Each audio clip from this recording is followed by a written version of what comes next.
ಹಾವಿಗೆ ಆಟ, ಕಪ್ಪೆಗೆ ಪ್ರಾಣ ಸಂಕಟ. ಹಳ್ಳಿಯ ಹೊಂಗೆ ಮರದ ಬುಡದಲ್ಲಿ ಒಂದು ದೊಡ್ಡ ಹಾವು ವಾಸಿಸುತ್ತಿತ್ತು. ಅದರ ಹೆಸರು ಕಾಳಿಂಗ. ಕಾಳಿಂಗನಿಗೆ ಆಟವಾಡುವುದು ಇಷ್ಟ. ಆದರೆ ಅದರ ಆಟಗಳು ಸಾಮಾನ್ಯವಲ್ಲ. ಇತರ ಪ್ರಾಣಿಗಳನ್ನು ಬೆನ್ನಟ್ಟಿ ಹೆದರಿಸಿ ತನ್ನ ಬಲವನ್ನು ತೋರಿಸುವುದು ಅದರ ಮನರಂಜನೆ. ಆ ಹಳ್ಳಿಯ ಹತ್ತಿರದ ಕೊಳವೆಯಲ್ಲಿ ಕಪ್ಪೆಗಳ ಕುಟುಂಬವೊಂದಿತ್ತು. ಅವುಗಳಲ್ಲಿ ಚುರುಕಾದ ಕಪ್ಪೆಯೊಂದು, ಹೆಸರು ಕಿರು. ಕಿರು ತನ್ನ ಸ್ನೇಹಿತರೊಂದಿಗೆ ನೀರಲ್ಲಿ ಆಡುತ್ತಾ ಹಾಡುತ್ತಾ ಸಂತೋಷವಾಗಿ ಬದುಕುತ್ತಿತ್ತು. ಒಂದು ದಿನ ಬೆಳಿಗ್ಗೆ ಕಾಳಿಂಗ ಹೊಳೆಯಲ್ಲಿ ತನ್ನ ದೇಹವನ್ನು ತೊಳೆಯುತ್ತಿದ್ದಾಗ ಕಿರುವನ್ನು ನೋಡಿತು.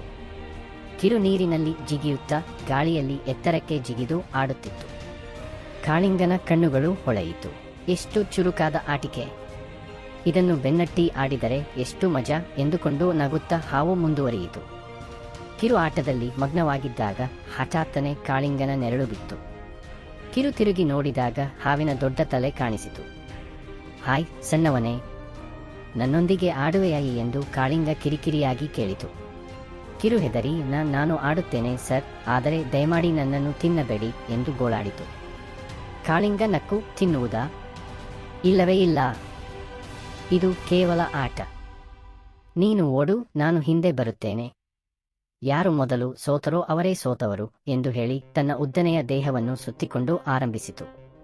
ಕಿರು ಭಯದಿಂದ ಜಿಗಿದು ಓಡಲಾರಂಭಿಸಿತು. ಹಾವು ನಿಧಾನವಾಗಿ ಜಾರಿಕೊಂಡು ಹಿಂಬಾಲಿಸಿತು. ಕಿರು ನೀರಿನಲ್ಲಿ ಮುಳುಗಿ ಹೊರಬಂದು ಗುಂಡಿಗಳಲ್ಲಿ ಅಡಗಿ ಮತ್ತೆ ಜಿಗಿದು ತಪ್ಪಿಸಿಕೊಳ್ಳಲು ಪ್ರಯತ್ನಿಸಿತು. ಆದರೆ ಕಾಳಿಂಗನಿಗೆ ಇದು ಆಟ. ಅದು ತನ್ನ ಫಣವನ್ನು ಎತ್ತಿ ಗಾಳಿಯಲ್ಲಿ ಸುತ್ತಿಸಿ ಕಿರುವನ್ನು ಹೆದರಿಸುತ್ತಿತ್ತು. ಕಿರುವಿನ ಹೃದಯ ಬಡಿತವೇ ತೀವ್ರವಾಗಿತ್ತು. ಇದು ಆಟವಲ್ಲ, ಇದು ನನ್ನ ಪ್ರಾಣಕ್ಕೆ ಸಂಕಟ ಎಂದುಕೊಂಡು ಓಡುತ್ತಿತ್ತು. ಸ್ನೇಹಿತ ಕಪ್ಪೆಗಳು ದೂರದಿಂದ ನೋಡುತ್ತಿದ್ದರು, ಆದರೆ ಯಾರೂ ಸಹಾಯಕ್ಕೆ ಬರಲಿಲ್ಲ. ಕಾಳಿಂಗನ ಆಟ ಮುಂದುವರಿಯಿತು. ಅದು ಕಿರುವನ್ನು ಸುತ್ತುವರಿಯಲು ಪ್ರಯತ್ನಿಸಿತು, ಆದರೆ ಕಿರು ಚುರುಕಾಗಿ ತಪ್ಪಿಸಿಕೊಂಡಿತು. ಆದರೆ ದಣಿವು ಕಿರುವನ್ನು ಕಾಡತೊಡಗಿತು. ಒಂದು ಕ್ಷಣ ಕಿರು ತೊಡಗಿತು. ಕಾಳಿಂಗನ ಫಣ ಕಿರುವಿನ ಮೇಲೆ ಬೀಳಲು ತಯಾರಾಯಿತು. ಹಠಾತ್ತನೆ ಹಳ್ಳಿಯ ನಾಯಿಯೊಂದು ಬೊಗಳುತ್ತಾ ಬಂದಿತು. ಕಾಳಿಂಗ ಹೆದರಿ ತನ್ನ ಆಟವನ್ನು ಬಿಟ್ಟು ಓಡಿಹೋಯಿತು. ಕಿರು ಉಸಿರು ಬಿಟ್ಟು ನೆಲಕ್ಕೆ ಕುಸಿದು ಬಿದ್ದಿತು. ಅದರ ಸ್ನೇಹಿತರು ಬಂದು ಸಂತೈಸಿದರು. ಹಾವಿಗೆ ಆಟ, ನಮಗೆ ಪ್ರಾಣ ಸಂಕಟ ಎಂದು ಕಿರು ಹೇಳಿತು. ಆ ದಿನದಿಂದ ಕಿರು ಎಚ್ಚರಿಕೆಯಿಂದ ಆಡತೊಡಗಿತು. ಹಾವು ಮತ್ತೆ ಬಂದರೂ ಕಿರು ದೂರ ಓಡಿ ತಪ್ಪಿಸಿಕೊಳ್ಳುವುದನ್ನು ಕಲಿತುಕೊಂಡಿತು. ಬಲಿಷ್ಠರ ಆಟಗಳು ದುರ್ಬಲರಿಗೆ ಸಂಕಟವೇ ಎಂಬುದು ಈ ಕಥೆಯ ಸಾರ.